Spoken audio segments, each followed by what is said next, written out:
Ethan Walker, millionnaire froid et calculateur, arriva sur la tombe de son ex-femme en ne s'attendant qu'au silence et à la fin de son histoire. Au lieu de la paix, il trouva un jeune garçon en fauteuil roulant qui l'attendait près de la pierre tombale, serrant contre lui une lettre écrite par la femme qu'il avait aimée. Le garçon leva les yeux et dit doucement, « Ma mère a écrit ceci pour toi. » À cet instant, le passé d'Ethan a surgi d'une manière dont il ne pourrait jamais échapper. Quel secret cette lettre contenait-elle? Comment la vérité discrète d'un enfant a-t-elle pu transformer la vie d'un homme? La matinée avait commencé comme toutes les autres pour Ethan, café froid intact, email non lu s'accumulant et une télévision bourdonnant doucement en arrière-plan. Il n'avait pas prévu d'aller au cimetière. Près de 8 mois s'étaient écoulés depuis la mort d'Amanda, et leur lien s'était depuis longtemps dissous sous le poids du silence, du ressentiment et d'un mariage trop brisé pour se réparer. Pourtant, quelque chose le tiraillait ce matin-là. Peut-être était-ce le petit mot laissé par son assistante dans son agenda, annonçant la commémoration d'Amanda. Ou peut-être était-ce le rêve obsédant qu'il avait rejoué toute la semaine. Amanda se tenait silencieusement à distance, le regard fixé sur lui avec un mélange de chagrin et d'accusation. Quelle qu'en soit la raison, cela le poussa à enfiler le seul costume sombre qu'il avait rangé au fond de son placard et à monter dans la berline noire qui l'attendait devant son appartement. Le cimetière se trouvait bien au-delà de la ville, là où les arbres s'étendaient librement et où le silence emplissait les vastes champs. Ethan n'avait aucune intention de s'attarder. Pourtant, en sortant de la voiture, il regretta aussitôt de ne pas avoir emporté de lunettes de soleil. Le soleil de fin de matinée était plus vif que prévu, projetant de longues ombres sur les rangées de pierres tombales grises. Il portait un petit bouquet de lys, la fleur préférée d'Amanda, même s'il doutait qu'elle s'en soit souciée. Ces fleurs étaient moins un signe de sentiment qu'un accessoire pour occuper ses mains. En marchant lentement parmi les rangées de tombes, il croisa des familles accroupies près des pierres tombales, murmurant doucement aux défunts. Certaines déposaient des bibelots ou balayaient les feuilles mortes. La scène lui semblait étrangère.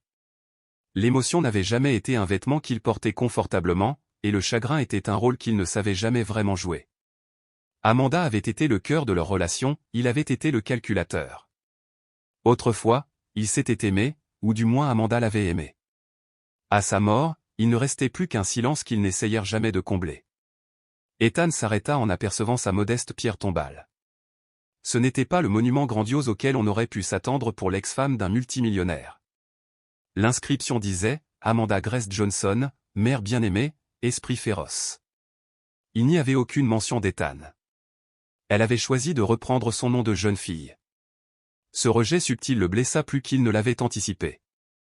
Il n'y avait pas de place pour lui dans la mort, tout comme il y en avait eu à peine dans ces dernières années.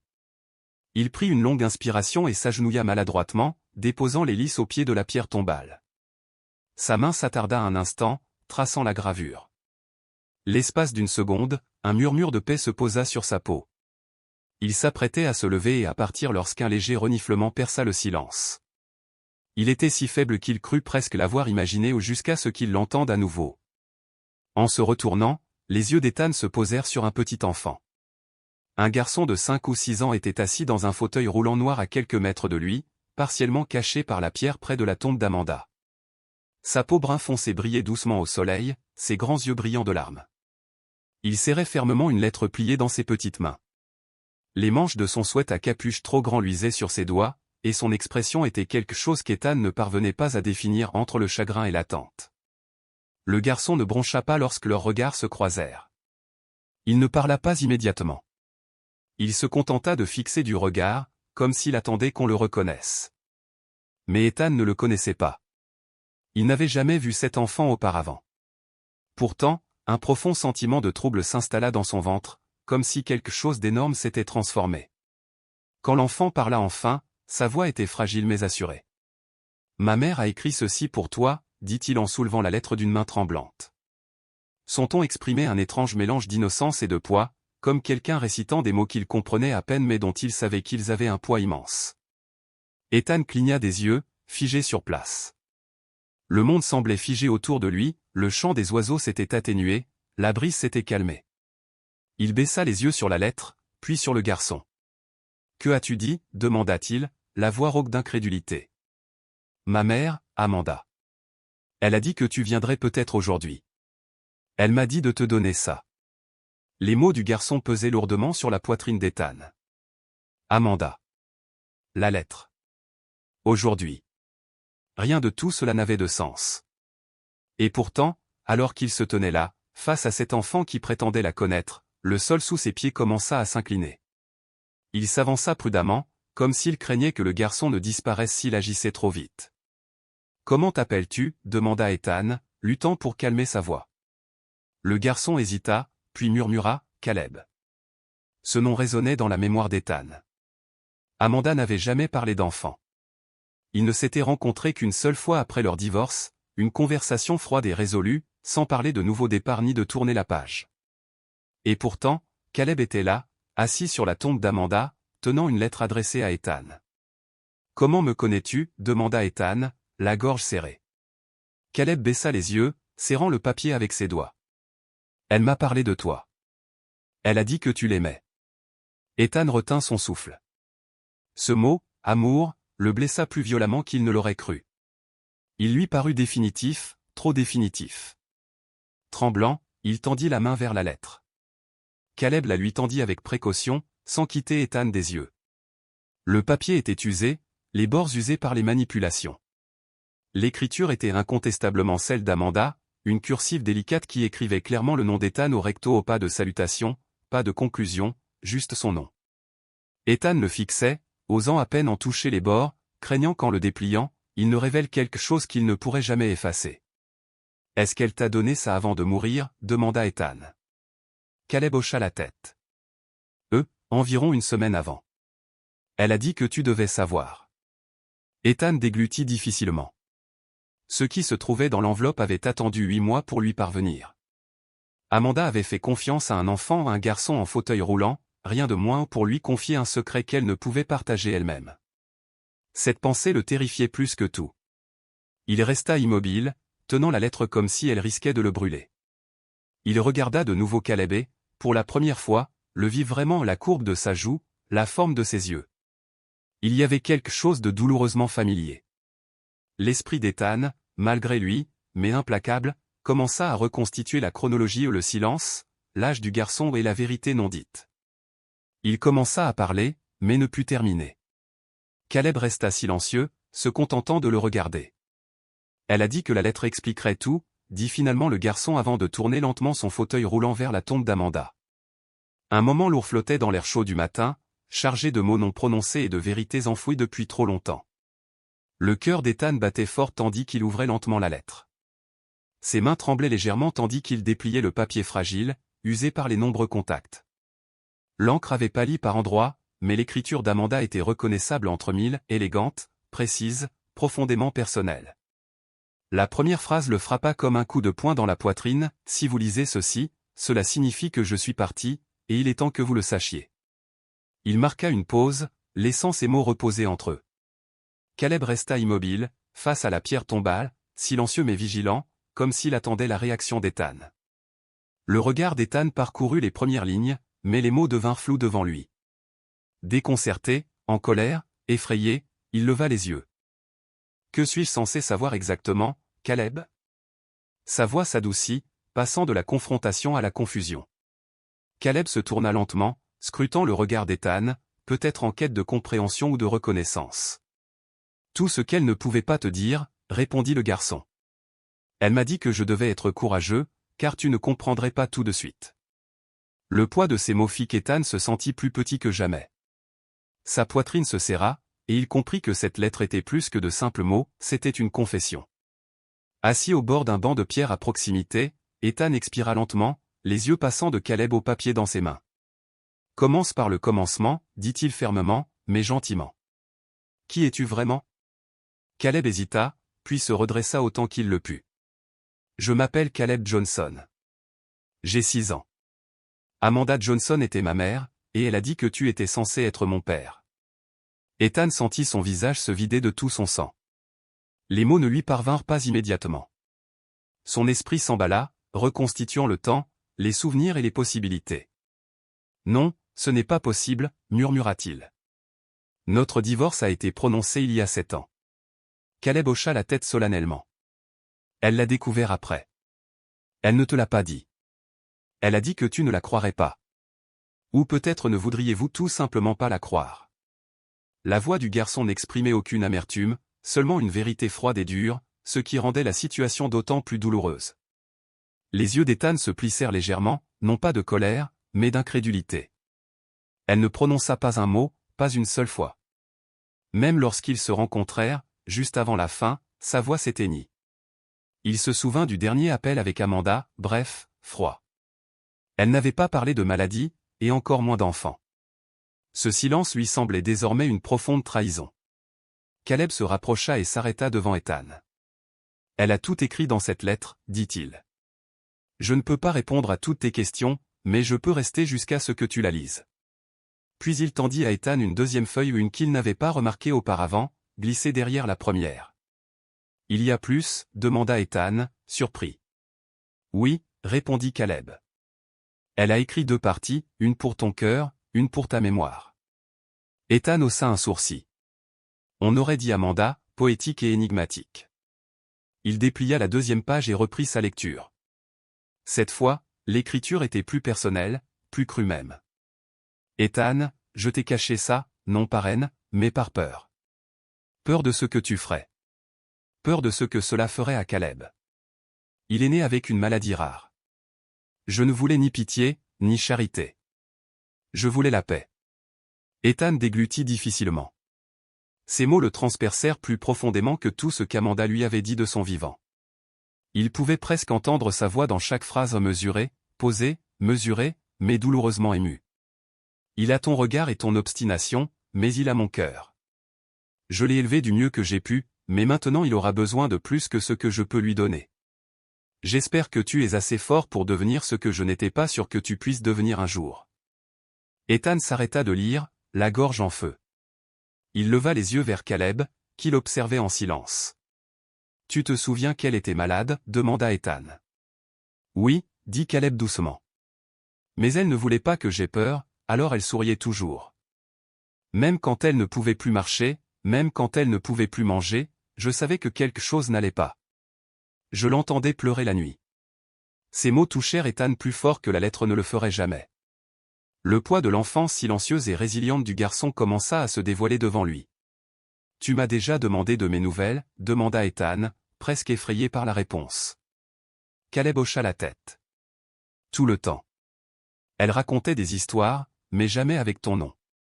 Elle disait que tu étais compliqué. Que peut-être un jour je comprendrais. » Les yeux d'Ethan brûlaient. Il ressentit soudain le besoin de prendre la main du garçon, mais se retint. Il n'y avait pas de place pour cela, pas avant d'avoir pu croire ce qui se passait, pas avant d'avoir pu respirer. Normalement, le cimetière semblait à nouveau plus lourd, malgré le soleil et la douce brise. La tombe d'Amanda, autrefois simple symbole, était devenue une porte entre mensonge et vérité ou entre ce qu'Ethan croyait savoir et ce qu'il avait délibérément caché. Pourquoi maintenant? Pourquoi attendre qu'elle meure, murmura-t-il à voix haute, presque pour lui-même. Caleb répondit quand même. Parce qu'elle a dit que si elle te donnait ça de son vivant, tu te disputerais. Tu le nierais, et elle perdrait le peu qu'il lui restait. Cette explication fit taire Ethan. Au fond de lui, il savait que c'était probablement vrai. Il n'avait jamais été homme à écouter en premier. Il avait toujours calculé, défendu, négocié et Amanda le savait. Elle le connaissait trop bien depuis tout ce temps. Elle le protégeait de moi, murmura Ethan en fixant le papier. Caleb ne répondit pas. Il n'en avait pas besoin. Les minutes passèrent dans une tension silencieuse. Ethan lut la lettre, paragraphe après paragraphe, rempli des réflexions d'Amanda, de ses regrets et de souvenirs de moments depuis longtemps oubliés. Elle a parlé de la naissance de Caleb, de la peur qu'elle ressentait seule à l'hôpital, des nuits où elle le regardait dormir en sachant qu'il ne marcherait peut-être jamais, et de la fierté qu'elle ressentait pour chaque mot qu'il apprenait. Chaque question qu'il posait. Il est brillant, Ethan. Et il est courageux. Plus courageux que nous deux réunis, elle a écrit.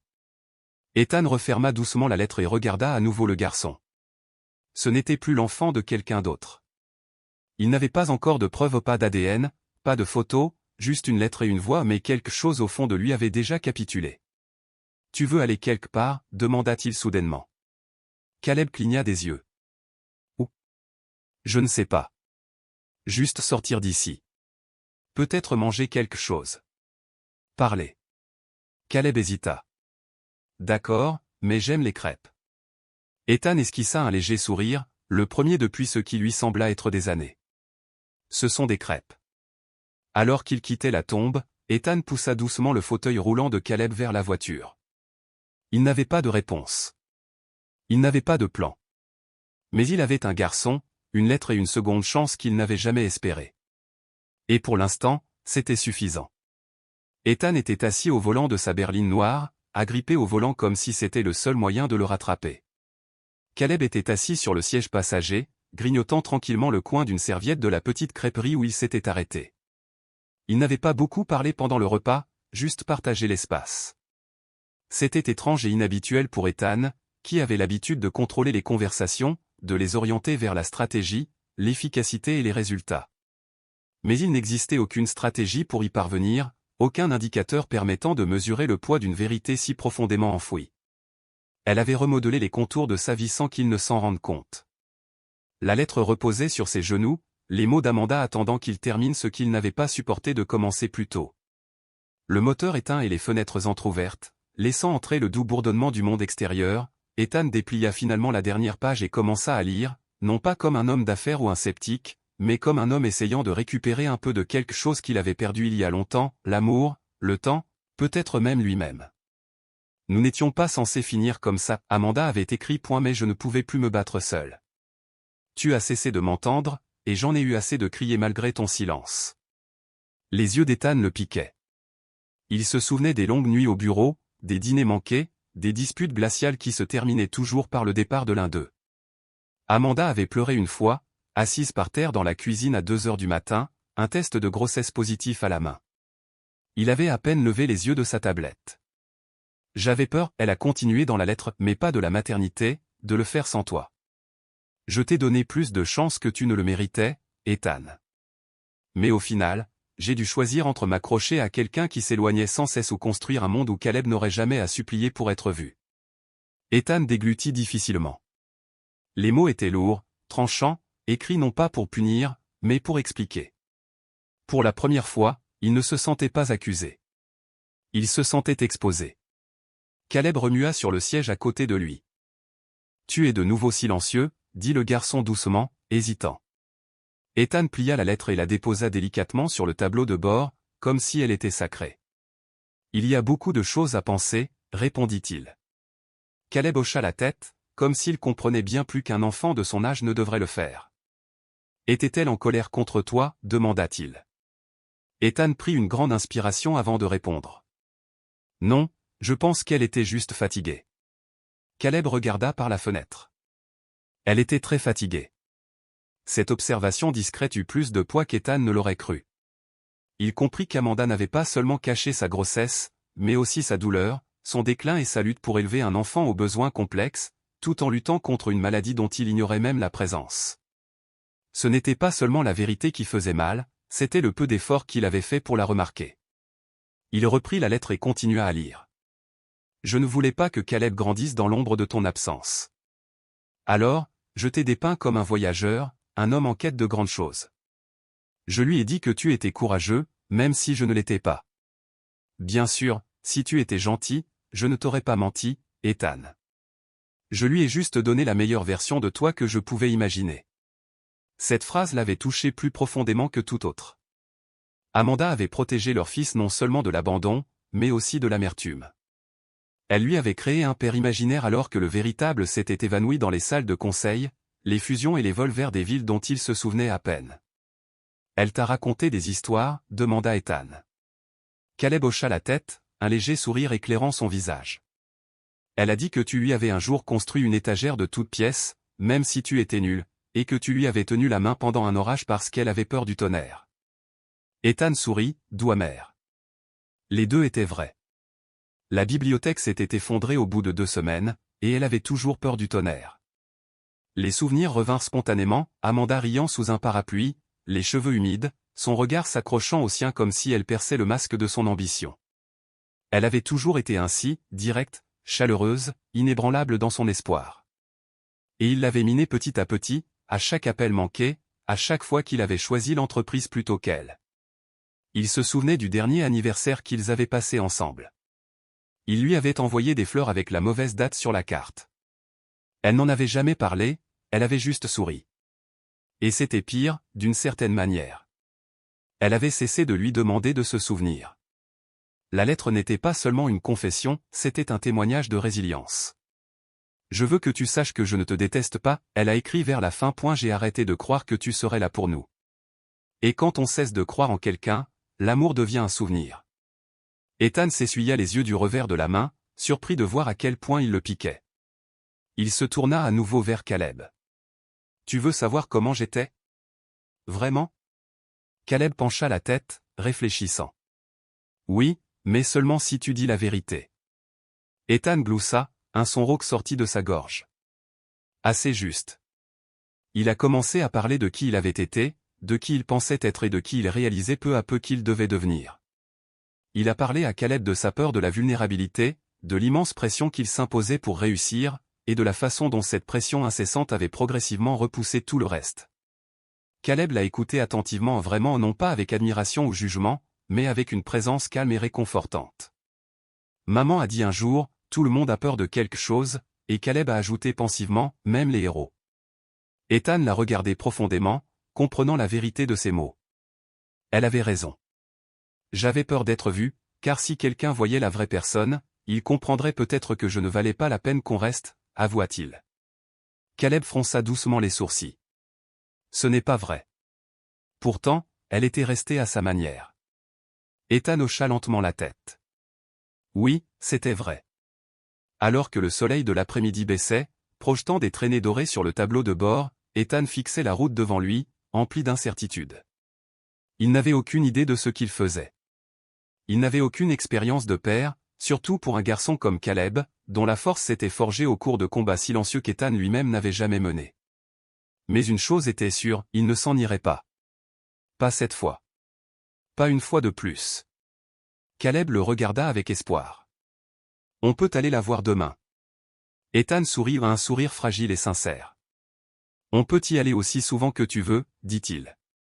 Caleb hocha la tête légèrement appuyée contre la vitre. Pour la première fois depuis des années, Ethan ne se sentait pas perdu. Au contraire, il se sentait invité dans une histoire qui avait déjà commencé sans lui, mais qui lui laissait encore la place d'écrire la page suivante. La chambre d'hôtel était silencieuse, trop silencieuse pour un homme dont l'esprit venait d'être bouleversé. Ethan était assis au bord du lit, tenant la seconde moitié de la lettre d'Amanda, les mains tremblantes. La faible lumière de la lampe de chevet projetait de longues ombres sur le mur, mais il les remarqua à peine. Caleb s'était endormi dans la chambre voisine après avoir regardé un dessin animé en silence, son rire doux résonnant parfois à travers la porte communicante. Il ne restait plus qu'Ethan et la vérité ou une vérité dont il ignorait même l'existence. Il déplia lentement la dernière page, sentant l'écriture familière d'Amanda le ramener à un passé depuis longtemps enfoui. « Je ne t'ai jamais dit que j'étais enceinte », commençait la lettre. « J'allais le faire. J'avais tout prévu. Un dîner, une place près de la fenêtre. J'avais même choisi un moment où je pensais que tu ne serais pas distraite. Mais tu as raté ce soir-là. Tu as dit que tu avais des réunions. Puis tu as pris l'avion pour Tokyo le lendemain matin. Après ça, j'ai su. » Ethan serra les dents en se remémorant le voyage. Il n'avait pas pensé à elle une seule fois pendant son absence. Il avait cru que tout allait bien, mais ce n'était pas le cas. Ça n'avait jamais été le cas. Les mots d'Amanda devenaient plus crus à chaque paragraphe.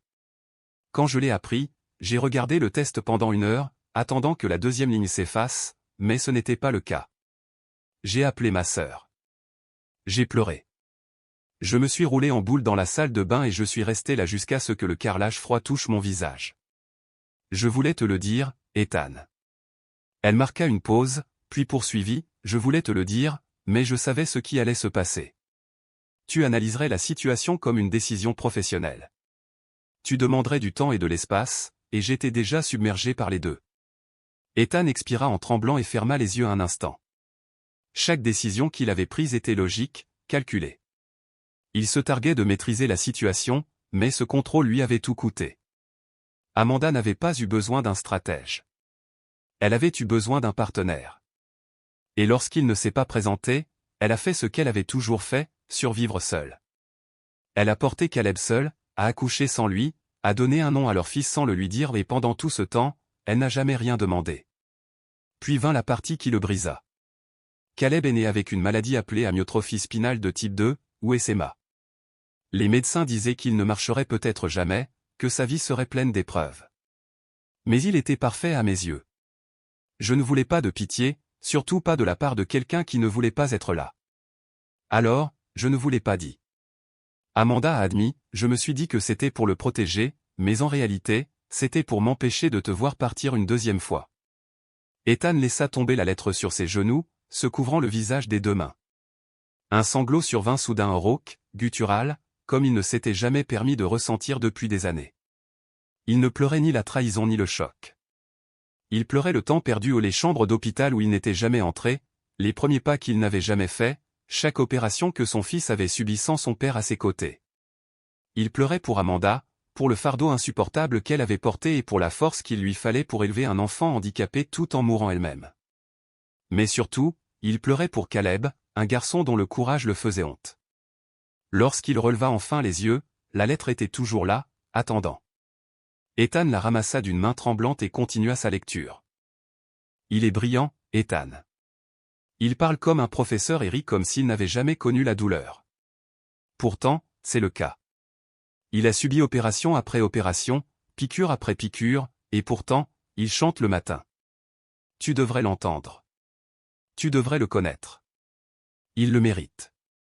Non pas parce que tu me le dois, mais parce qu'il mérite d'être aimé pour ce qu'il est. Et peut-être, juste peut-être, tu as besoin de le connaître aussi. Non pas pour réparer, ni pour changer quoi que ce soit, mais pour devenir quelqu'un. Ces derniers mots frappèrent Ethan comme un coup de tonnerre. Amanda ne voulait pas seulement qu'il connaisse Caleb. Elle croyait que ce dernier pouvait le sauver de lui-même. Et elle avait raison. En quelques heures seulement, le garçon avait percé quelque chose en Ethan que des années de thérapie, de chagrin et de distraction n'auraient jamais pu faire. Ethan se leva lentement et se dirigea vers la petite fenêtre donnant sur la ville.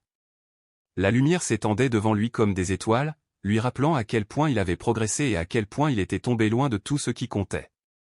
Il pressa son front contre la vitre froide, respirant profondément, cherchant quelque chose de solide au milieu du chaos. Il pensa à Caleb dans la pièce voisine, sa force tranquille, son regard serein et sa façon de poser des questions difficiles sans sourciller. Cet enfant avait la fougue d'Amanda. Et Ethan était trop aveugle pour le voir. Il avait passé des années à bâtir des empires et à oublier comment être humain. Maintenant, il avait un fils non seulement biologiquement, mais aussi émotionnellement et spirituellement. Un fils qui avait vécu 6 ans sans savoir ce que c'était que d'avoir un père. Un fils qui avait toutes les raisons de le repousser, mais qui ne l'avait pas fait. Ethan sentit le poids de cette miséricorde peser lourdement sur ses épaules. Il se dirigea vers la porte communicante et l'ouvrit lentement. Caleb était allongé sur le lit, la couverture tirée contre sa poitrine, les yeux fermés, mais pas encore endormi. « Ça va ?» demanda doucement Ethan. Caleb ouvrit les yeux et hocha la tête. « Oui, juste fatigué. » Ethan hésita, puis entra et s'assit au bord du lit. « J'ai fini la lettre, dit-il. » Caleb le regarda un long moment. « Qu'a-t-elle dit ?» Ethan marqua une pause. Elle dit, « Tu es la personne la plus courageuse qu'elle ait jamais connue, tu as traversé plus d'épreuves que la plupart des gens dans leur vie, et tu trouves encore des raisons de rire. » Caleb esquissa un petit sourire. Elle disait toujours que, même quand je pleurais, elle me disait, « Tu es toujours le plus courageux de la pièce. » Ethan sourit aussi, même si son sourire vacillait. Elle avait raison. Caleb baissa les yeux. « Tu me crois maintenant ?» Ethan tendit lentement la main et la posa délicatement sur l'épaule de Caleb. « Je le veux. Et je suis désolé d'avoir mis autant de temps. » Ils restèrent assis en silence pendant un moment, pas gênés, mais réels. Finalement, Caleb murmura, « Ça me manquait d'avoir un père. Même si je ne savais pas qui il était, j'ai toujours espéré. » La gorge d'Ethan se serra à nouveau. « Me voici, Caleb. Je ne sais pas comment faire ça parfaitement, mais je veux apprendre. Si tu me le permets. » Le garçon ne répondit pas immédiatement. Il observa Ethan, cherchant la vérité derrière ses mots, puis hocha légèrement la tête. « D'accord. Mais pas de mensonges ni de faux semblants. » Ethan rit doucement, d'un rire rauque mais sincère. Marché conclu. Caleb s'appuya contre l'oreiller et, pour la première fois depuis qu'Ethan l'avait rencontré, il avait l'air paisible. Ethan resta jusqu'à ce que Caleb s'endorme, puis se leva silencieusement et retourna dans sa chambre. Il reprit la lettre et la serra contre sa poitrine. Amanda était partie, mais la vérité qu'elle avait emportée dans sa tombe lui avait donné quelque chose de plus puissant que n'importe quelle excuse, elle lui avait donné une raison de recommencer. Le lendemain matin, Ethan traversait en voiture un quartier résidentiel tranquille, bordé d'érables et de haies soigneusement taillées. Caleb était assis à côté de lui, silencieux mais observateur, son regard errant par la fenêtre vers des maisons qui, de loin, semblaient identiques, mais qui, d'une certaine manière, portaient chacune leur propre empreinte. Quand Amanda avait quitté la ville, elle était venue ici, dans une communauté modeste, loin des gratte-ciel et des bureaux de verre auxquels Ethan était habitué. C'était le genre de quartier bâti sur la routine, jogging matinaux, boîte aux lettres partagées et hochements de tête amicaux entre les allées. Il s'est arrêté devant la maison qu'Amanda avait appelée chez elle pendant les 6 dernières années. Pendant un instant, il la fixa simplement. Ce n'était rien de grandiose, juste une maison de plain pied avec des volets bleus, un porche étroit et une boîte aux lettres encore peinte d'un blanc délavé avec l'inscription « Famille Johnson ». Ses mains se crispèrent sur le volant, incertain de ce qu'il allait trouver à l'intérieur. Une seule chose était sûre, quoi que ce soit, c'était la maison qui avait élevé son fils sans lui. Cette seule vérité rendait l'air plus lourd. Caleb se déplaça à côté de lui. « Tu es sûr de vouloir entrer ?» demanda-t-il. Ethan hocha la tête, ravalant la boule dans sa gorge. « Oui, il le faut. » La porte fut ouverte par une femme d'une 60aine d'années, petite, aux cheveux argentés, vêtue d'un cardigan et de pantoufles. Elle regarda d'abord Caleb et lui sourit chaleureusement, puis se tourna vers Ethan avec un étrange hochement de tête. « Tu dois être le père, dit-elle simplement. Sans jugement, juste un fait énoncé à voix haute. Ethan hocha la tête. « Je suis Ethan Walker. »« Margaret, » répondit-elle en lui tendant la main. « J'habitais à côté. Amanda et moi, on se tenait compagnie quand les choses allaient mal. » Elle s'écarta et les laissa entrer. L'intérieur était chaleureux et habité. Pas de luxe, pas de prétention, juste de la chaleur. Les murs étaient tapissés de photos encadrées de Caleb à différents âges, en costume d'Halloween, un ruban doré à la main, lisant un livre plus grand que ses genoux. Ethan scrutait les images comme s'il s'agissait des pages d'un livre qu'il aurait dû lire il y a des années. Elle était fière de lui, dit Margaret doucement. Elle disait toujours qu'il était le plus fort de la maison. Ethan ne pouvait pas parler. Chaque photo était le témoignage d'une vie qu'il n'avait pas vécue, chaque sourire, chaque étape importante immortalisée et encadrée. Sans lui, il se sentait comme un étranger dans l'histoire de son propre fils. Margaret les conduisit dans le petit salon et fit signe à Caleb de se reposer sur le canapé. « Vas-y, » dit le garçon à Ethan. « Je connais la maison. » Ethan suivit Margaret dans un couloir étroit qui menait à une chambre modeste et lumineuse. On y trouvait désormais un lit d'hôpital soigneusement préparé et une table de chevet garnie de livres et de flacons de médicaments. Un chargeur de fauteuil roulant était posé, intact, dans un coin. C'était la chambre d'Amanda. Ces 3 derniers mois, expliqua Margaret, elle refusait d'aller à l'hospice. Elle disait que si elle devait partir, ce serait ici, là où elle pourrait entendre le rire de Caleb dans la pièce d'un accent grave côté. Ethan hocha la tête en silence, absorbant chaque détail, la couverture qu'Amanda adorait, une bougie à la lavande à moitié brûlée, une photo encadrée d'Amanda tenant Caleb lorsqu'il était bébé. Il se dirigea vers la commode, où une photo se détachait parmi les autres, Amanda, en blouse d'hôpital, tenant un nouveau-né enveloppé de bleu, son sourire fatigué mais radieux parfaitement capturé. Le coin de la photo était plié, comme si elle avait été tenue souvent.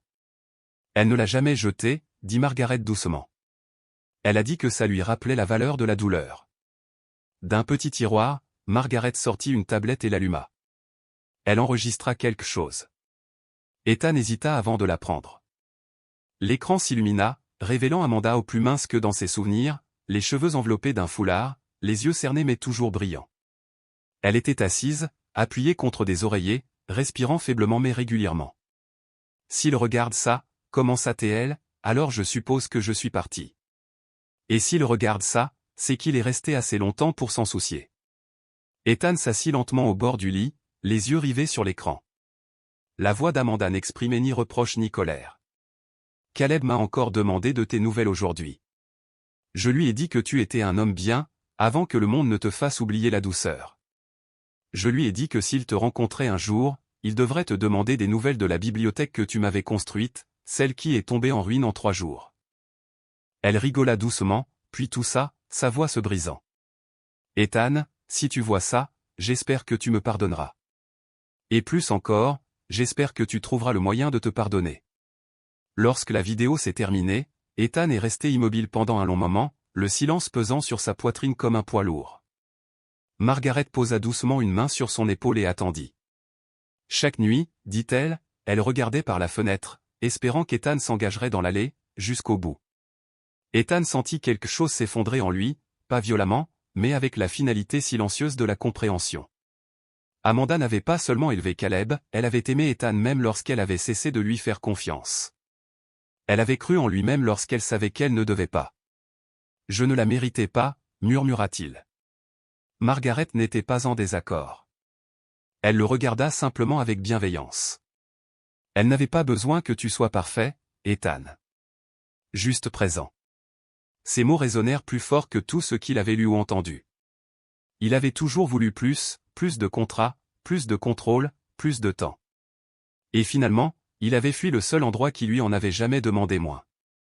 Elle le conduisit jusqu'à la porte de l'autre côté du couloir. « Vas-y, dit-elle. » Il la laissait toujours comme il l'aimait. Il ne me laissait jamais trop nettoyer.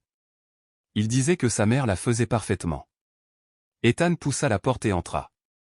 La chambre de Caleb était petite, remplie de livres, de jouets adaptatifs, d'affiches de super-héros et de tiroirs soigneusement étiquetés. Une veilleuse en forme d'étoile brillait doucement dans un coin. Des dessins à la main étaient collés au mur, certains désordonnés, d'autres d'un détail saisissant. L'un d'eux représentait une maison avec un homme et un garçon se tenant la main. L'homme portait des lunettes et une cravate. Le garçon avait des roues sous les pieds. En bas, en lettres tremblantes, on pouvait lire « Moi et papa ». Peut-être un jour, la gorge serrée d'Ethan, agenouillé près du dessin, traçait les mots du doigt. « Il m'a imaginé », murmura-t-il. « Même quand je n'étais pas réel. » La pièce sentait légèrement le savon et la lavande, le parfum d'Amanda. Tout dans cet espace reflétait la patience et l'espoir. Et Ethan n'était pas seulement témoin de la scène, il en avait fait partie depuis le début. Il ne le savait simplement pas. Lorsqu'il revint au salon, Caleb feuilletait tranquillement un album photo usé. « Tu vois quelque chose dont tu te souviens ?» demanda doucement Ethan. Caleb leva les yeux. « Pas vraiment. Mais j'ai l'impression de t'avoir attendu dans chacun d'eux. » Ethan s'assit à côté de lui. « J'étais en retard, Caleb. J'étais tellement en retard. » Caleb appuya sa tête contre l'épaule d'Ethan. « Tu es là maintenant. C'est tout ce qui compte. » Ethan ferma les yeux, submergé par la simplicité et la miséricorde contenues dans ces mots. Dans une maison remplie d'échos, il avait trouvé la seule chose à laquelle il ne s'attendait pas, une voix qui l'appelait en avant, et non en arrière. Et pour la première fois, il s'est laissé guider. Les jours suivants passèrent comme un lent dénouement. Ethan se retrouva à se rendre chaque matin dans l'ancien quartier d'Amanda sans qu'on le lui ait dit et sans avoir de plan précis. Caleb ne demanda plus pourquoi il était venu. Il ouvrit simplement la porte en entendant frapper et retourna dans le salon sans un mot. Ce n'était pas de l'hostilité, ni même du ressentiment. C'était de la prudence. Le silence de Caleb n'était pas de la colère, il était protecteur. C'était un garçon qui avait appris à ne pas se fier aux promesses, surtout de ceux qui s'étaient autrefois tenus à l'écart. Ethan le comprenait maintenant. Il n'essayait pas de forcer la proximité, n'apportait pas de cadeaux ni ne faisait de gestes extravagants. Au lieu de cela, il se contentait d'arriver, s'asseyait tranquillement sur le canapé, regardait l'émission que Caleb regardait et posait des questions douces, sans trop insister. Il apprenait que la paternité, du moins sous cette forme, ne se résumait pas à des démonstrations grandioses ou à des actes impressionnants. Il s'agissait d'être constant, fiable et présent. Pourtant, il y avait des moments où le poids de ses échecs passés se faisait sentir, comme lorsque Caleb le frôlait sans le regarder dans les yeux ou lorsque Margaret préparait du thé sans demander à Ethan s'il en voulait. Il restait incertain du rôle qu'il jouait, se sentant comme un étranger essayant de trouver sa place dans un foyer qui, autrefois, fonctionnait parfaitement sans lui. Un après-midi, après une matinée particulièrement calme, Ethan apporta un carnet et s'assit à côté de Caleb sur le porche. « Je me disais » commença-t-il en ouvrant une page blanche. « On pourrait peut-être faire un planning. Je pourrais t'accompagner à tes rendez-vous. Tu pourrais me prévenir quand tu as besoin de quelque chose. Comme ça, ce serait plus simple pour tout le monde. Caleb ne leva pas les yeux de sa tablette. Je n'ai besoin de rien. Ethan hocha calmement la tête. D'accord, mais peut-être que ta chaise a besoin d'entretien, ou peut-être que tu auras besoin d'aide pour une thérapie un jour. Caleb haussa les épaules. Margaret m'aide. Elle l'a toujours fait. Maman aussi. Ethan hésita, ne sachant pas quoi répondre. Puis il dit, et j'aimerais t'aider maintenant, si tu me le permets. Caleb le regarda enfin, le regard vif mais fatigué. Pourquoi maintenant, demanda-t-il. Pourquoi après son départ? Ethan ne répondit pas immédiatement. Parce que je n'ai pas compris à quel point j'ai manqué avant de voir ce qu'il restait. Et parce que je veux être ici maintenant, pas seulement à l'hôpital, pas seulement pour prendre des décisions, mais pour les choses ennuyeuses. Les dessins animés, les énigmes, le silence. Caleb détourna le regard. Ma mère n'a jamais eu besoin de ton argent, dit-il doucement. Elle voulait juste que tu t'intéresses à elle. Cette phrase frappa Ethan plus fort qu'il ne le laissait paraître. Il referma doucement le carnet et le posa sur la table. Elle avait raison, admit-il. Je pensais que l'argent pouvait arranger les choses, que je pouvais juste subvenir à mes besoins et disparaître. Mais ce n'est pas ce qui fait de quelqu'un un père. Caleb ne répondit pas. La brise portait le faible bruit d'un voisin tondant la pelouse. Ethan se renversa en arrière, les doigts repliés sur le bord de la chaise. Je ne m'attends pas à ce que tu me crois encore, dit-il doucement. Et je ne veux pas remplacer ce que tu avais avec elle. Je veux juste apprendre à vivre dans ton monde selon tes propres conditions. Le garçon le regarda de nouveau, plus curieux qu'hostile. Même si je ne parle pas beaucoup, sourit Ethan. Surtout à ce moment-là. Caleb haussa un sourcil. Même si je dis non parfois. Ethan rit doucement. Je le mérite. Caleb hésita, puis acquiesça d'un léger signe de tête, un accord tacite. Ce n'était pas une invitation, mais ce n'était pas non plus un rejet. À partir de ce jour, Ethan venait tous les matins à 9 heures, quel que soit le temps. Il aidait Margaret pour les petites tâches ménagères, s'asseyait avec Caleb pendant les séances de kinésithérapie et prenait des notes pendant que les thérapeutes discutaient des objectifs et des limites. Il commença à apprendre le langage de l'amyotrophie spinale, des corsets vertébraux, de l'évaluation de la force musculaire et de la thérapie de l'équilibre. Au début, il était dépassé, mais au lieu de s'éloigner, il s'est laissé aller à l'inconfort. Il réalisa qu'Amanda avait vécu ce monde tranquillement et efficacement tout en élevant seul ses enfants. Chaque fois qu'il voyait Caleb agripper la coudoir pour se déplacer, ou grimacer sans se plaindre, Ethan ressentait un mélange d'admiration et de honte. Un après-midi, alors qu'il aidait à ranger une étagère dans la chambre de Caleb, il trouva un petit journal sous le lit. C'était l'écriture d'Amanda, un compte-rendu de ses opérations, de ses rendez-vous et de ses pensées intimes. Une entrée disait « Il n'a pas pleuré aujourd'hui. » Moi, si. Une autre mentionnait « Il a réclamé une pizza après la ponction lombaire. » Comment élever quelqu'un d'aussi courageux sans se briser? Ethan ferma le journal, le serrant contre sa poitrine. Il ne méritait pas cette famille, mais il se battrait pour en être digne maintenant. Caleb commença à le tester par petites touches. Il demandait à Ethan d'aller chercher des choses sur des étagères en hauteur ou de chronométrer ses tours de jardin sur sa chaise. Un jour, alors qu'il regardait un documentaire sur les planètes, Caleb se retourna et demanda « Tu crois qu'il existe une version de moi qui marche ?» Ethan réfléchit. Peut-être, mais je pense que cette version ne serait pas aussi forte. Caleb haussa un sourcil. C'est juste quelque chose que les gens disent quand ils ne savent pas quoi dire d'autre. Ethan sourit. Peut-être. Ou peut-être que je le pense vraiment. Caleb ne souriait pas, mais il ne leva pas les yeux au ciel non plus, ce qui, selon la nouvelle compréhension qu'Ethan avait de leur relation, signifiait un progrès. Ces conversations, teintées d'honnêteté et de prudence, devinrent le pont entre eux. Ethan cessa d'essayer d'impressionner et se mit à écouter davantage. Il apportait des livres sur la paternité, mais ne les lisait jamais à voix haute. Il comprit que Caleb ne voulait pas d'un père parfait, il en voulait un vrai, imparfait, présent et apprenant au fur et à mesure. Ethan le fit, discrètement et avec persévérance, même en retard. Un soir, Ethan resta jusqu'à l'heure du dîner. Caleb s'était assoupi sur le canapé, et Margaret lui offrit une tasse de thé. Assis l'un en face de l'autre, elle l'observa un instant. « Tu es différent, dit-elle. Ethan ne broncha pas, j'essaie de l'être. Margaret hocha la tête. Il le remarque. Il ne le dira pas encore. Mais il le fait. Ethan regarda le garçon endormi, dont la poitrine se soulevait et s'abaissait lentement. Je ne sais pas comment réparer ce que j'ai raté, murmura-t-il. Toi non, dit simplement Margaret. Fais juste attention à ne pas rater la suite. Ces mots sonnèrent comme la vérité. Il n'y eut pas de rédemption, pas de transformation soudaine, juste l'acte lent et délibéré de se montrer. Et en cela, Ethan trouva quelque chose qui lui manquait inconscient, un but. Ce soir-là, en partant, Caleb remua brièvement. Tu viendras demain, marmonna-t-il. Ethan s'arrêta sur le seuil, le clair de lune illuminant son profil. Tous les jours, dit-il. À moins que tu ne me mettes dehors.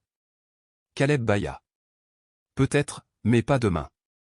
Ethan sourit et referma doucement la porte derrière lui. Sur le chemin du retour, il n'alluma pas la radio ni ne passa de coup de fil.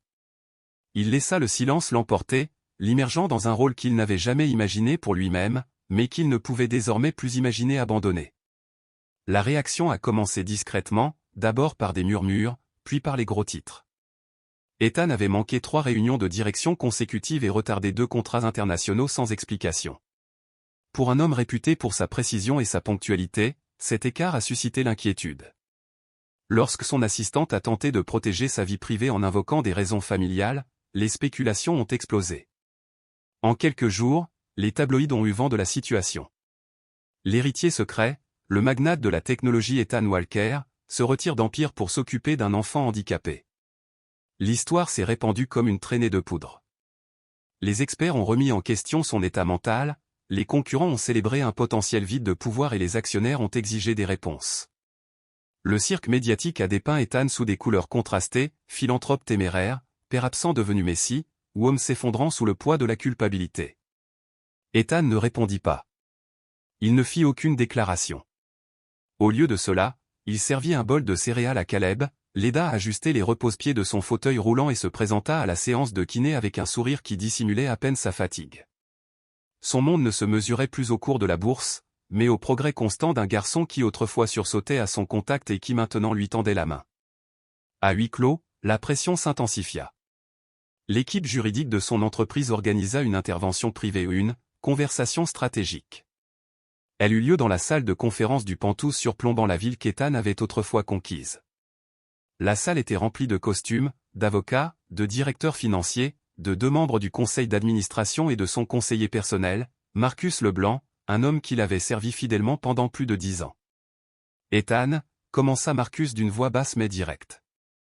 Nous comprenons que tu traverses une période difficile, mais cette situation affecte l'entreprise. Les investisseurs sont nerveux. Ils remettent en question tes priorités. Ethan était assis, les bras croisés, serein, mais pas sur la défensive. Il devrait les remettre en question, dit-il calmement, car les miennes ont changé. La salle s'agita, inconfortablement. Une employée des relations publiques se pencha. Il nous faut un récit, Ethan. Si cet enfant est le tien et nous ne demandons pas de preuves, mais si c'est le cas, alors il faut contrôler le message. Le présenter comme charitable, sincère, mais temporaire. Ethan cligna des yeux, la mâchoire serrée. Ce n'est pas un récit, dit-il fermement.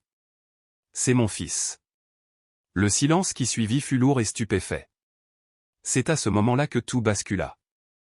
Marcus soupira en se pinçant l'arête du nez. Ethan, on ne te demande pas de partir. On te demande juste un équilibre. Fixe des limites. Nomme un directeur des opérations pour gérer les affaires courantes. Participe à 1 ou 2 événements. Montre que tu n'as pas disparu. Ethan se pencha en avant, les coudes sur la table, le regard plus perçant. Vous pensez tous que c'est une question d'apparence, de masque. Mais j'ai passé 10 ans à bâtir cette entreprise au détriment de toutes mes relations personnelles. J'ai raté l'effondrement de mon mariage. J'ai raté la naissance de mon fils. J'ai raté toutes les opérations, toutes les nuits blanches que mon ex-femme a traversées seule. Je ne regretterai rien d'autre. Il se leva lentement, les mains à plat sur la table. Si le conseil d'administration veut me quitter, votez pour ma démission. Mais ne me demandez pas de faire comme si les réunions du conseil comptaient plus qu'un garçon qui apprenait à me faire confiance. La attachée de presse ouvrit la bouche, puis la referma. Marcus ne bougea pas. Personne ne bougea. Car à cet instant, ils ne virent pas un homme se défaire, mais un homme qui avait enfin trouvé son équilibre. Ce soir-là, Ethan rentra plus tard que d'habitude. Caleb était dans la cuisine avec Margaret, empilant des pièces de puzzle qui n'avaient rien à voir les unes avec les autres, mais qui occupaient ses mains. « Tu as l'air fatigué », observa Caleb sans lever les yeux. Ethan sourit d'un air las. « J'ai dû rappeler à certaines personnes ce qui est important. » Caleb pencha la tête. « Ils t'ont cru ?»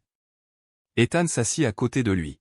« Peut-être pas, mais moi, je me suis cru. » Caleb sourit. « Alors ça suffit. » Ethan laissa les mots reposer. Caleb se fichait des cours boursiers ou des votes du conseil d'administration. Il lui importait qu'Ethan soit présent, qu'il écoute. Ethan avait affronté des négociations à plusieurs milliards de dollars, des fusions mondiales et des démantèlements publics. Rien de tout cela ne l'avait préparé à l'honnêteté brute d'un enfant qui ne recherchait que la cohérence. D'une certaine manière, ce nouveau défi, cette vie faite de petites victoires discrètes lui semblait plus réel que tout ce qu'il avait construit auparavant. Pourtant, le monde extérieur ne s'est pas tu. Les gros titres sont passés des spéculations à l'examen minutieux. Ethan était-il stable? Avait-il abdiqué ses responsabilités? Les analystes financiers débattaient de sa santé mentale tout en affichant des photos de lui avec Caleb en public. Il a reçu des dizaines de demandes d'interviews, d'offres de livres et d'invitations à participer à des panels axés sur la famille. Il les a toutes rejetées. Son silence est devenu une déclaration. Il n'était pas là pour vendre une transformation. Il était là pour la vivre. Mais tout le monde n'a pas été aussi patient. Un cousin de sa famille arrangé a contacté un avocat par l'intermédiaire de son avocat pour s'enquérir de la crédibilité du garçon. Ethan a envoyé une réponse brève, « C'est mon fils. » C'est tout ce que vous avez besoin de savoir. L'avocat n'a jamais donné suite. Certains amis ont disparu discrètement. D'autres sont arrivés, ivres et confus, ne sachant pas s'il fallait les féliciter ou les condoléances. Ethan a pris la situation avec calme. Il n'avait pas besoin de leur compréhension, il avait seulement besoin de celle de Caleb. Un matin de week-end, alors qu'il regardait des dessins animés en chaussettes sur le sol du salon, Caleb se tourna vers lui. « Ça te dérange que les gens soient en colère ?» Ethan s'étira les jambes et haussa les épaules. « Avant. Plus maintenant. » Caleb y réfléchit. « Maman a dit que les gens seraient toujours en colère contre la vérité, surtout quand il est tard. » Ethan haussa un sourcil. « Elle a vraiment dit ça ?» Caleb hocha fièrement la tête. « Elle l'a écrit dans le journal. » Ethan sourit en pensant à Amanda. Même partie, elle continuait de lui apprendre à vivre. Ce jour-là, il annula une autre réunion. Caleb et lui passèrent l'après-midi à préparer des biscuits, à en brûler la moitié et à rire à travers la fumée. Ce faisant, Ethan comprit que l'amour ne se revendiquait pas. C'était quelque chose qu'on prouvait, un instant imparfait après l'autre. La réunion suivante du conseil d'administration se déroula sans lui. Un vote eut lieu. Marcus fut nommé PDG par intérim.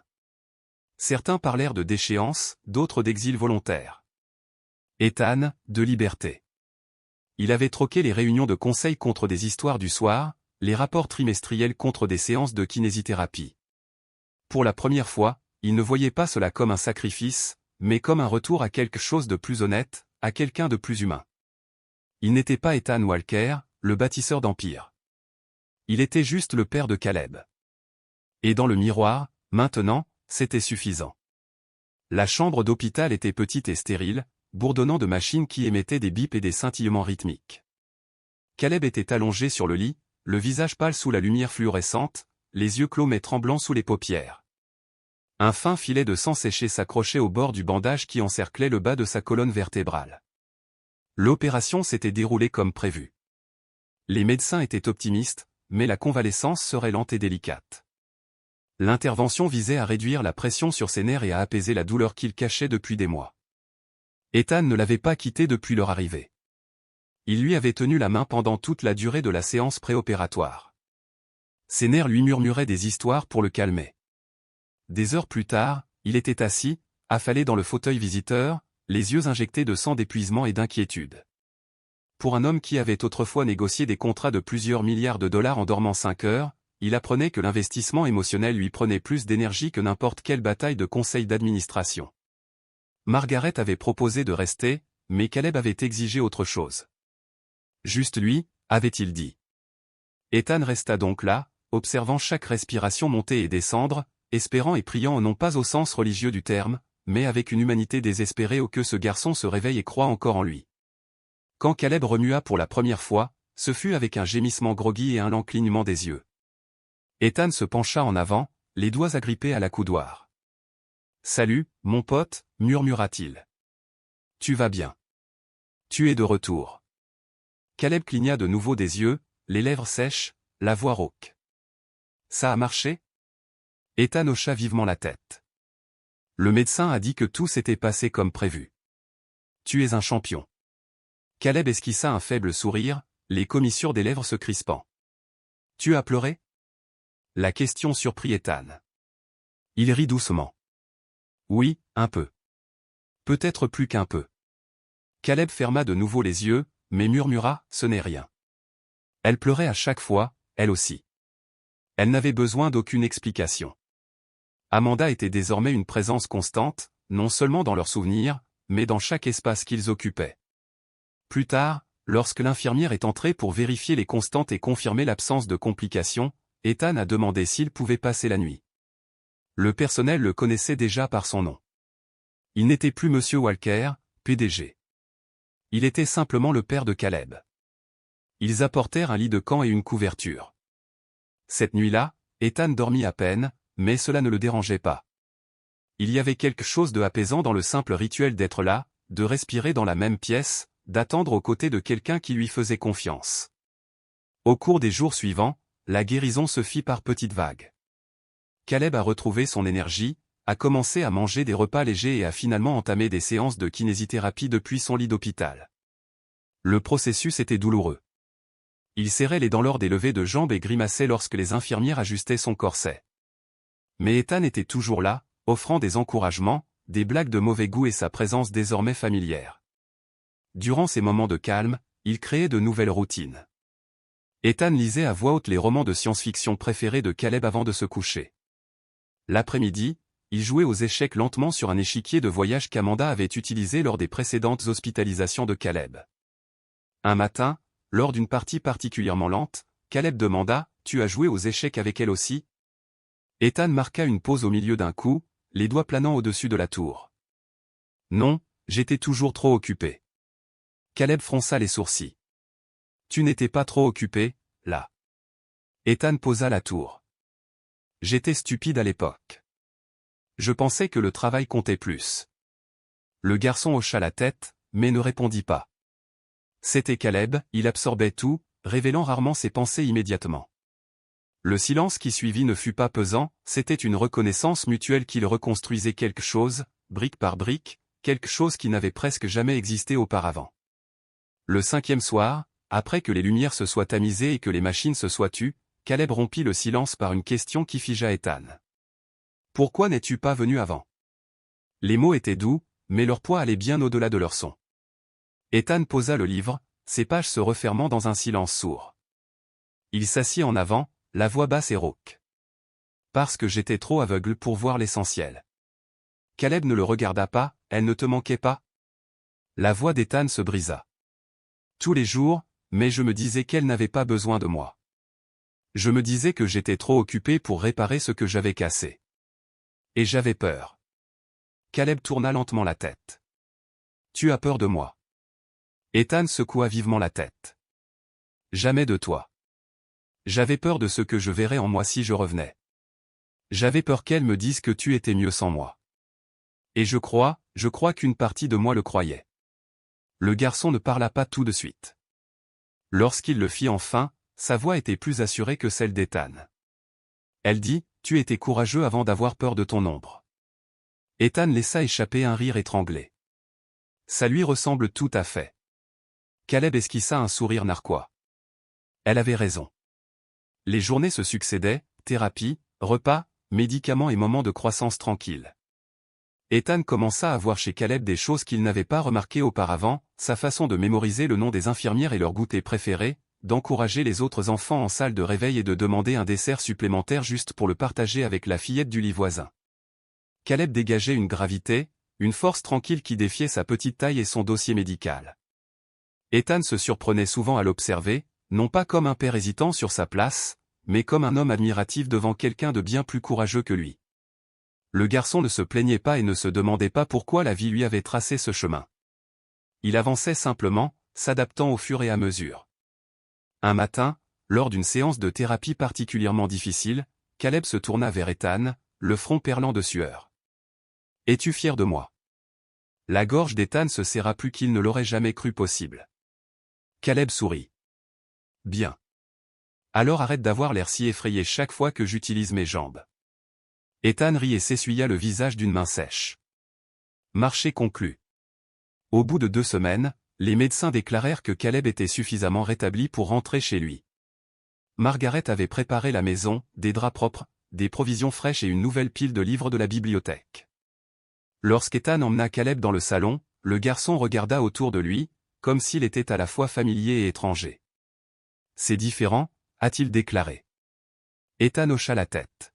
« Peut-être parce que maintenant, ce n'est plus seulement ta maison, c'est la nôtre. » Caleb ne répondit pas. Il entra dans sa chambre en fauteuil roulant, puis revint quelques instants plus tard, 2 gobelets en plastique à la main. « De l'eau pour toi. Du jus de pomme pour moi. » Comme un toast, expliqua-t-il. Ethan accepta la coupe et ils en tintèrent les bords ensemble. « À quoi ?» demanda-t-il. Caleb réfléchit une seconde. « Essayez, et ne pas fuir. » Les yeux d'Ethan le piquèrent à nouveau, mais il se retint. « À cela, murmura-t-il, et ils burent aux 2 coupes, 2 personnes, et une promesse tacite entre eux. 2 âmes, continuant à construire jour après jour. Ce qui aurait dû commencer depuis longtemps avait enfin trouvé sa place. La nuit était inhabituellement calme, ce silence qui rendait chaque respiration plus forte, chaque battement de cœur plus présent. Ethan était assis seul à la table à manger, une seule lampe projetant une lueur dorée sur la pièce. La maison était prête pour la soirée. Margaret dormait déjà et Caleb venait de se coucher. Après une autre partie d'échecs et une dernière histoire, le garçon souriait davantage ces derniers temps, non seulement avec la bouche, mais aussi avec les yeux. Ethan avait appris à reconnaître la différence. Il baissa les yeux sur la feuille de papier devant lui, une page blanche, propre, intacte et intimidante par son immobilité. Mais il savait ce qu'elle était destinée à devenir, une lettre. Pas une déclaration ni un discours, mais une conversation qu'il aurait dû avoir avec Amanda depuis longtemps. Non pas pour s'expliquer, ni même pour s'excuser comme elle aurait pu s'y attendre, mais pour lui dire la vérité ou sa vérité. Celle qu'il avait enfin découverte au fil de ses nuits blanches, de ses biscuits brûlés, de ses coups d'échecs ratés, et d'un garçon qui lui avait appris plus de courage que n'importe quel mentor. Il prit la plume et commença à écrire, la main tremblante mais le cœur certain. « Chère Amanda, cela fait longtemps que je ne t'ai pas parlé en vrai, et encore plus longtemps que je ne t'ai pas écouté. Avant, je pensais qu'écouter, c'était juste attendre mon tour pour parler. Tu le savais. Tu le savais toujours. J'ai beaucoup appris ces dernières semaines. J'ai appris à rester silencieuse, à rester présente et à avoir peur sans fuir. J'ai aussi appris ce que j'ai perdu en te laissant partir et ce qui m'a presque manqué à jamais. Caleb est extraordinaire, non pas parce qu'il est intelligent, courageux ou drôle, même s'il est tout cela, mais parce qu'il pardonne sans demander pourquoi, parce qu'il fait confiance lentement mais pleinement, et parce qu'il m'a laissé entrer après que je vous ai trahis tous les 2 pendant si longtemps. Je ne le méritais pas. Je ne le mérite toujours pas. Mais je suis là maintenant. J'écris ceci depuis ta table, dans la maison que tu as construite sans moi, entourée des échos de tout ce que je n'avais pas remarqué auparavant. Et je le vois enfin, Amanda Otoo. Ethan marqua une pause et leva les yeux de la page. La pièce sentait à nouveau légèrement la lavande. L'odeur d'Amanda persistait dans les coins, incrustée dans les murs comme un souvenir qui refusait de s'effacer. Il prit une inspiration tremblante, puis continua d'écrire, sa main bougeant désormais avec plus de détermination. Merci de m'avoir donné une seconde chance, même depuis la tombe. Je passerai le reste de ma vie à la mériter. Je ne le ferai pas parfaitement. J'ai déjà commis suffisamment d'erreurs pour remplir des volumes, mais je le ferai honnêtement. Je serai là pour lui-même quand je suis fatigué, même quand je ne sais pas quoi dire. Je garderai ses secrets, je lirai ses livres et je perdrai contre lui aux échecs jusqu'au jour où il me battra enfin sans effort. Je lui raconterai les histoires que tu n'as jamais pu terminer. Et quand il me posera des questions sur toi, oui, il le fera, où je lui dirai la vérité, que tu étais la personne la plus courageuse que j'ai jamais connue, que tu m'as sauvé même quand j'ignorais que j'avais besoin d'être sauvé, et que tu nous as aimés tous les deux d'une manière que je commence à peine à comprendre. Je lui dirai que tu n'as jamais cessé de croire en la meilleure version de moi-même. Et je passerai chaque jour à essayer de devenir cet homme. Avec amour pour toujours, Ethan. Le lendemain matin, Ethan se réveilla plus tôt que d'habitude. La lettre était pliée à côté de son assiette au petit déjeuner, intacte et immaculée, comme un secret à confier. Caleb arriva lentement, encore groggy par le sommeil, se frottant les yeux. « Tu es debout tôt, dit-il. Ethan hocha la tête. « Je n'ai pas beaucoup dormi. J'ai écrit quelque chose hier soir. » Caleb haussa un sourcil, curieux. « Un rapport, par exemple ?» Ethan gloussa. « Pas vraiment. C'est une lettre pour ta mère. » Caleb cligna des yeux. « Tu veux dire comme celui qu'elle t'a laissé ?» Ethan hocha la tête. « Oui, je pensais que tu aimerais l'entendre. » Le garçon resta silencieux un instant, puis hocha la tête. « D'accord. » Ils étaient assis dans le salon, la lumière matinale projetant de douces ombres sur le sol.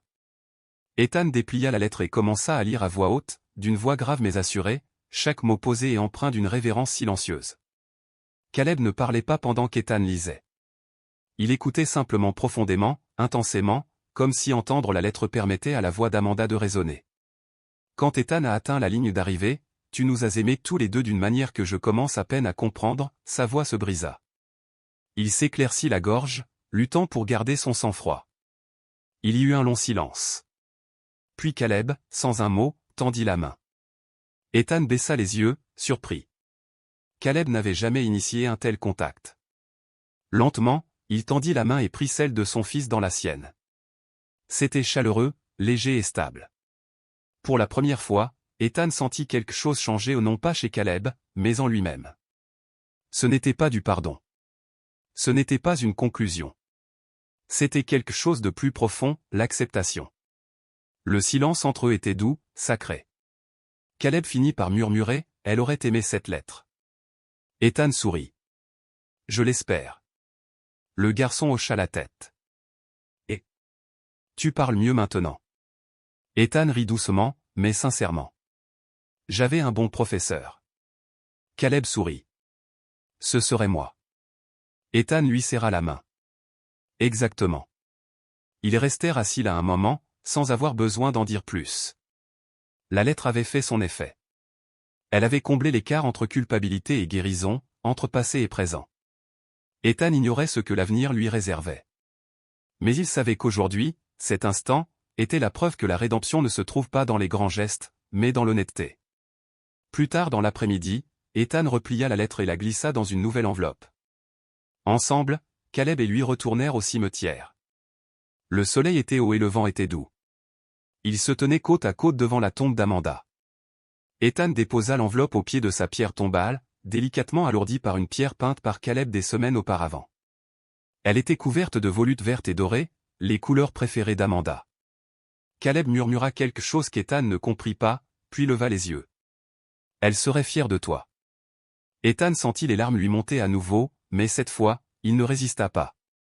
Il les laissa couler une à une, non pas en guise de punition, mais en signe de gratitude. Il avait écrit sa vérité. Il l'avait partagée. Et ce faisant, il avait ouvert la porte à quelque chose de plus grand que le pardon. Il avait trouvé une connexion, celle qui ne s'arrêtait pas avec la mort, mais qui commençait avec elle. Le vent était calme ce matin-là, emportant le doux parfum de l'herbe en fleurs et de la pluie lointaine.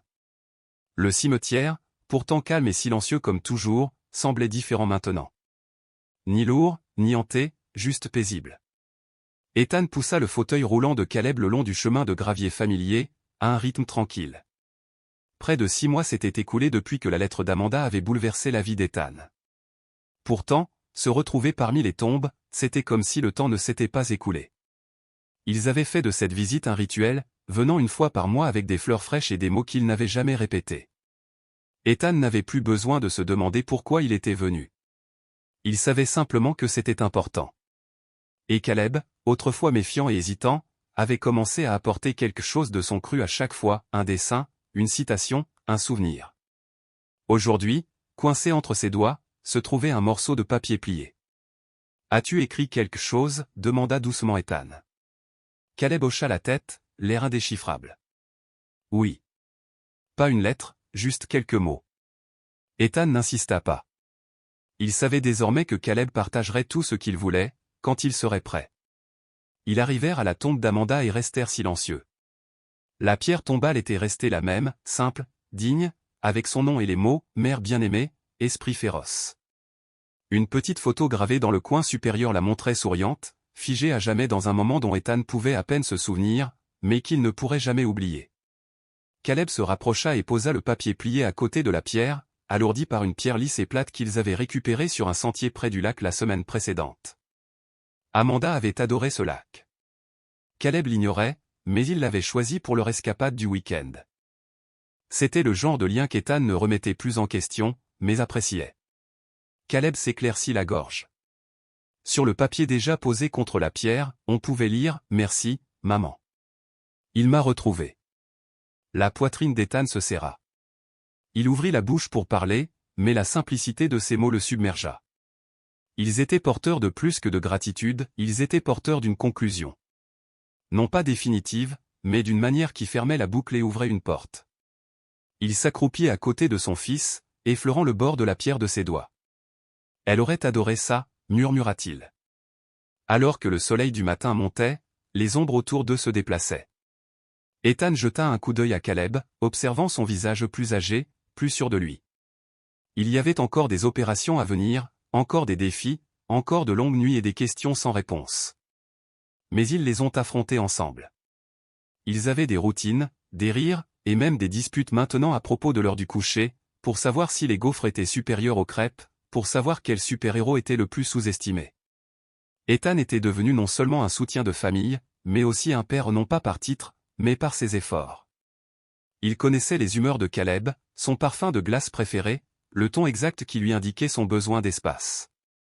Et Caleb savait quand Ethan était épuisé, quand il avait besoin de s'asseoir sans parler, quand un contact sur la main en disait plus que n'importe quelle phrase. Leur relation avait cessé d'être un arc de rédemption et avait commencé à être une vie, construite dans les décisions tranquilles de chaque jour. Ils restèrent assis sur l'herbe pendant un moment, sans parler, partageant simplement l'air. Ethan sortit un thermos de son sac et versa du chocolat chaud dans 2 mugs de voyage. Il en tendit un à Caleb, qui le prit avec un sourire. « Tu t'en souviens » dit-il. Ethan sourit. « Je me souviens de tout maintenant. » Caleb but une gorgée et s'adossa contre la pente de la colline derrière la tombe. « Je pensais qu'elle reviendrait, comme dans un rêve, pour me dire que j'irais bien. » Ethan hocha lentement la tête. « Elle n'est jamais vraiment partie, Caleb. Elle est partout, cette maison, ces arbres, tes dessins, même ton entêtement. » Caleb rit. « C'est vraiment elle qui me l'a appris. » Ethan le regarda, les yeux doux. « Et ce qu'elle a de meilleur, aussi. » Il y eut un long silence, celui qui ne semblait pas vide, mais plein d'histoire, de paix et de compréhension partagée. « Est-ce que tu lui écris encore » demanda Caleb. Ethan secoua la tête. « Pas sur le papier, mais je lui parle tous les jours. » Caleb parut satisfait. « Je crois qu'elle t'entend. » Une légère brise faisait bruisser les arbres au-dessus d'eux, apportant un calme étrange qu'aucun d'eux ne pouvait expliquer. C'était le genre de moment sur lequel les gens écrivent des poèmes, même si aucun d'eux n'essaierait de le faire. Caleb se tourna vers Ethan à voix basse. « Tu crois que je l'oublierai un jour » Ethan ne répondit pas tout de suite.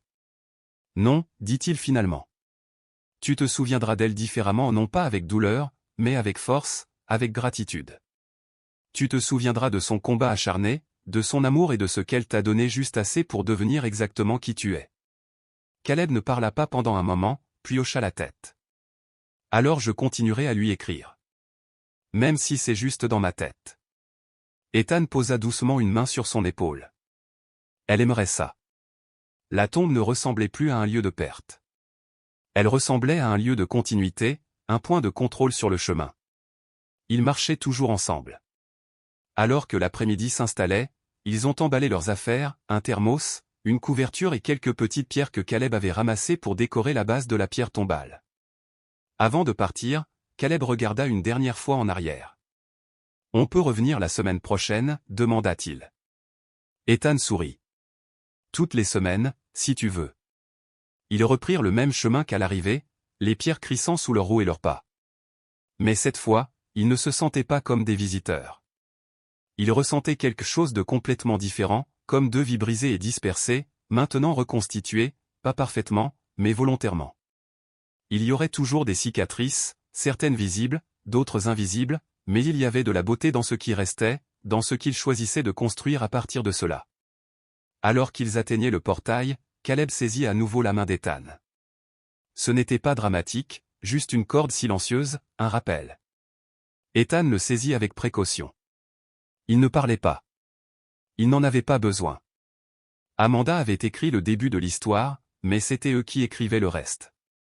Et tandis qu'ils marchaient dans la lumière du soleil, côte à côte, le monde ne s'est pas arrêté pour eux, mais il a légèrement changé, juste assez pour permettre à un père et à son fils de traverser les conséquences de la perte et d'entrer au cœur de quelque chose de plus fort, de quelque chose d'entier, de quelque chose de enfin pleinement vivant.